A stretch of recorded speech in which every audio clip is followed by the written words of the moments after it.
6-7-0, tel est le score final qui sanctionne les matchs aller et retour de l'équipe féminine de volleyball du Cameroun au tournoi qualificatif des Jeux africains contre la République démocratique du Congo.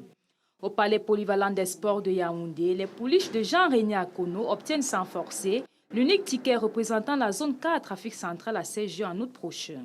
Les champions d'Afrique en titre se sont frottés à une équipe de léopards du Congo désorganisée, manquant d'expérience et de maturité. Malgré cela, le respect était de mise dans la tanière. Déjà, je voulais rectifier ce que vous avez dit. L'adversaire faible, non, parce que si elles sont là, c'est qu'elles méritent d'être là. Donc, c'est une grande équipe. Il faut la respecter. On ne va jamais dire que le Congo, elle est faible. Le Congo est une équipe faible. Donc, aujourd'hui, on a un peu baissé de régime. Mais le plus important, c'est qu'on finit par obtenir notre qualification pour les Jeux africains et c'est ça qu'on retient. Maintenant, on a une préparation pour la Coupe d'Afrique des Nations. On va se remobiliser, on va essayer de corriger ce qui n'a pas fonctionné aujourd'hui et on espère faire mieux des jours à venir. La force, c'est le collectif.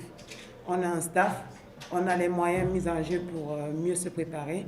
On est concentré. De nouvelles recrues faisant leur apparition à ce tournoi démontrent à suffisance leur capacité à apporter un plus à la bande à Christelle Nana. Victoire Nama Tangana ou encore Chériline Adetoutou ont prouvé lors de ces rencontres qu'elles ont leur place au sein de ce groupe. L'objectif étant de faire appel aux meilleures joueuses pour un rendement positif. Notre objectif, c'est d'amener de la concurrence.